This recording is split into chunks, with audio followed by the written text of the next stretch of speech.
Hello, my friends, and welcome to another review in which I promised I'd do this one because I've actually seen the movie before. And of course, the movie came out at the same time as there was a game based off it. And the movie and the game title is called Sweet Home, or in English, Sweet Home. Now, I can say profoundly that I did watch this movie before. And me not being so big on horror, like a few other people that I know that are just like somewhat I think they get off on this shit. I don't, And yet I'm doing horror games on my channel. Well, actually, I'm not doing horror games on my channel, but I'm doing mainly something apocalyptic or something like that. But anyway, that's neither here nor there. Sweet Home is about a small film crew who visits the old abandoned mansion of the famous artist Ichiro Mamiya.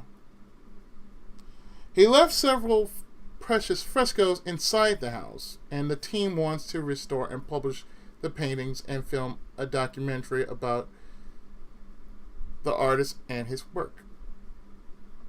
And the team includes Kazuo, his daughter Emi, producer Akiko, photographer Taguchi, and art restorer Asuka. As they enter the mansion, paranormal events betray the presence of a poltergeist.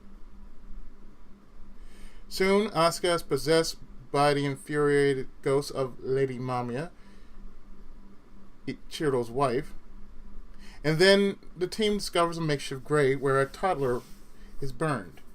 The boy is Ichiro and Lady Mamiya's son, who fell into the house incinerator one day and burned alive. Since then, Lady Mamiya's ghost haunts the mansion, killing any trespassers. In the end, only 3 survived by reuniting Mamiya and her beloved son, and so giving them peace. While the 3 leave the mansion, it begins to collapse. The reason why I didn't want to spoil that is why it's because the game plays a bit differently than the actual movie. Whereas the movie tells you who survived, the game, however, this is where the fun is. The game gives you a chance to actually try to do what the movie didn't do. And that is keep everyone alive. Now, if you know how J-horror is, I prefer J-horror over American horror anyway. So, because it just draws you in more. So that's my thing with Japanese horror over American horror. So there's a reason. Anyway, where the game differs from the movie is that I mentioned that only 3 survived in the movie. Whereas the game gives you more of a choice to actually try and keep everyone alive. After all, you're working with 5 characters. But the thing is, the mansion is old, rickety, and you'll be finding items that you'll need to get across. You will also need to help out other party members should they be in trouble or in danger. Now, of course, it's in standard RPG fashion, in which you do fight ghosts and goblins, and, of course, various other things besides that. You do face off against Lady Mamiya's ghost. You do find frescoes, and therefore you would have to restore them. That is part of what you're doing as you're following the movie's plot. Now, like I said, as where the game differs from the movie,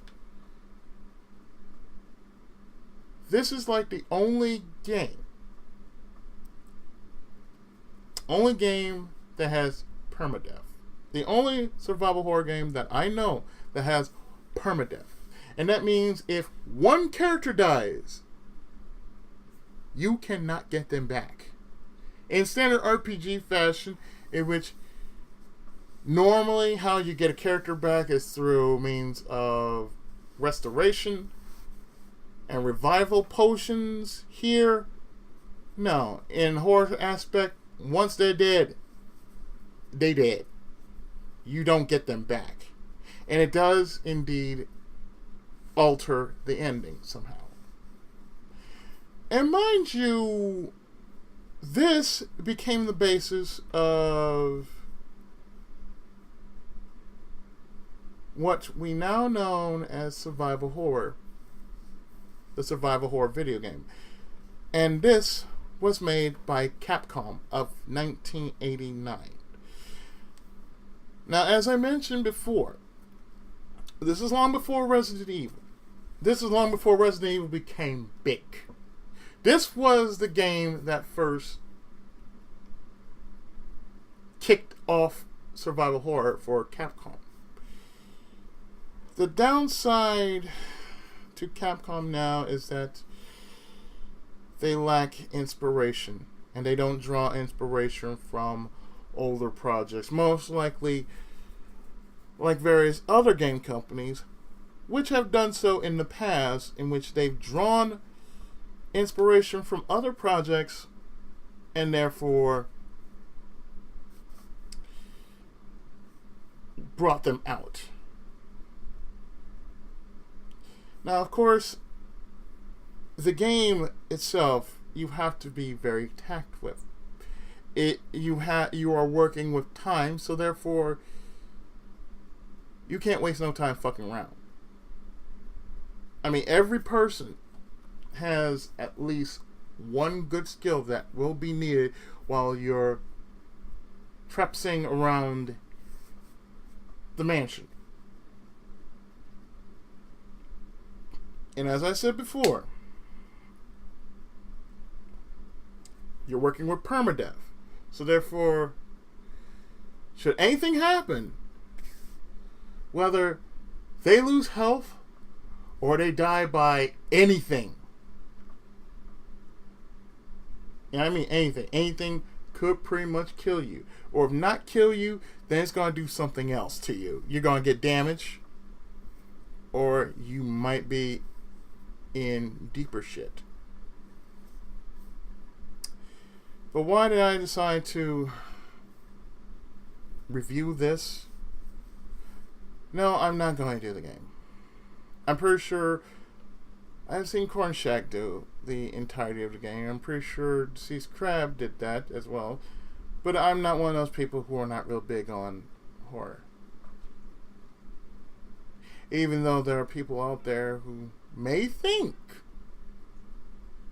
that I should do it, I'm not going to do it. I'm doing enough as is on my channel, as you can tell. But as I said before, this is before Biohazard came out, or as we know in the States, Resident Evil. And of course, the thing about this is it had every horror aspect that you could think of. You had of course, the haunted house. You know, it's run by a poltergeist, and poltergeist is a very angry ghost. You have a team of very investigative characters that want to know about the character in question and his work, Ichiro Mamiya.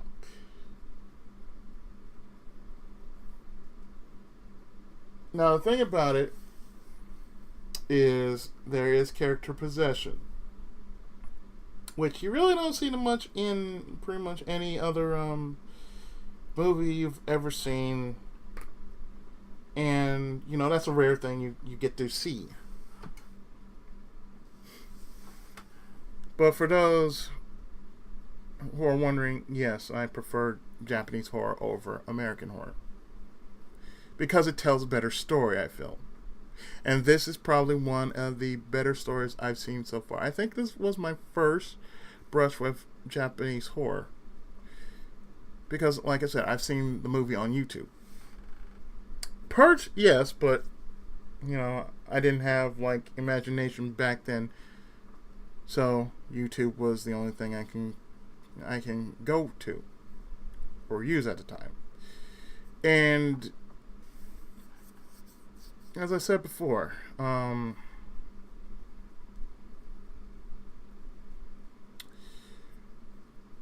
this predates the 80s. So a lot of things in the 80s were going on. And like I said, it came out in 1989. So this was near the end of the 80s, coming into the 90s. So Sweet Home is the forefather of all survival horror video games. And it should be treated as thus. And to where most survival horrors are right now, it's acting more on the jump scare or the gore aspect. But it doesn't really connect to where it should be the most, namely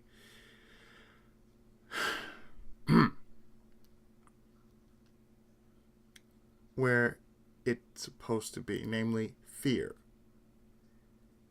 Not many horror movies nor games actually enact fear. A jump scare is just about it, but it doesn't really enact fear. Maybe now, in today's standards, that, the gore or, you die a grisly death. Because we all know other games were basically inspired by other series. Other related series that were basically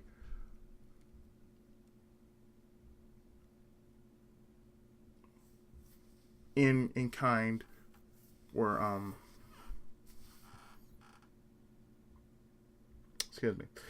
Most other series like Splatterhouse and Friday the 13th. Basically, Friday the 13th was the inspiration to Splatterhouse. Because, well, Rick is basically will be the good guy version of Jason Voorhees. Everybody knows that. But the thing is, Rick would go to hell, save his girlfriend's soul, and in later series, try to save his son's soul, but ends up not saving anyone. And the remake, of course, tell a different story about how it all began and whatnot. But we're going back to Sweet Home. And as you see in this picture, yeah, this is what it's really all about. It is about fear. It's about the sad but fucked up story behind all this malice and hatred and fear that this one story has concocted. It's almost like Parasite Eve, the movie, whereas compared to the game, it played out more like a sequel to it, but not really a sequel.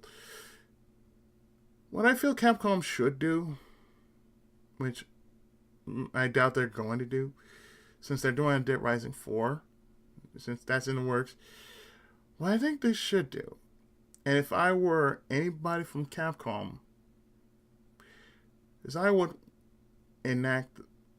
want to bring back Sweet Home. Because really, if you really think about it, Dead Rising was almost like Evil Dead, with our main character trying to fight off hordes and hordes of zombies, all by his lonesome, by using various forms of items. except that he is an Ash. He doesn't have a chainsaw grafted to his arm, and armed with a shotgun. But that's neither here nor there. Sweet Home is one of those fine reminders of why horror, pure, unadulterated horror, exists. This is one of the forefathers, one of the main forefathers of Japanese horror. As a matter of fact, the one before that, I remember watching was House. So it worked the same way, but like I said, Sweet Home was like the very first one I've actually ever watched, and I really never got scared of it because, well, Fist of the North Star desensitized me to all of horror. It desensitized me of all horror. I mean, that's how I got out of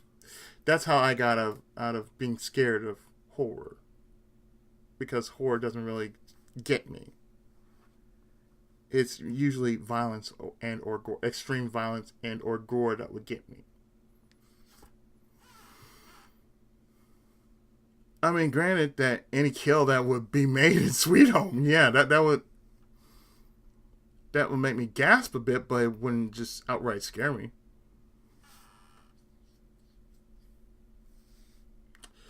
So, to my strangely, oddly sick people out there, this was a in-depth and detailed review of Sweet Home, the movie and game. Because as I said before, there's a difference between the movie and the game. The movie, the deaths are already scripted. The game, you have to be good at surviving. Anyway, join me next time for when I cover something else. Possibly from the something different, and possibly something a little bit more sane. But no, I've been the Tenkaichi, and I'll see you next time for more great content. Till then, take care, God bless, and Tenkai Muso.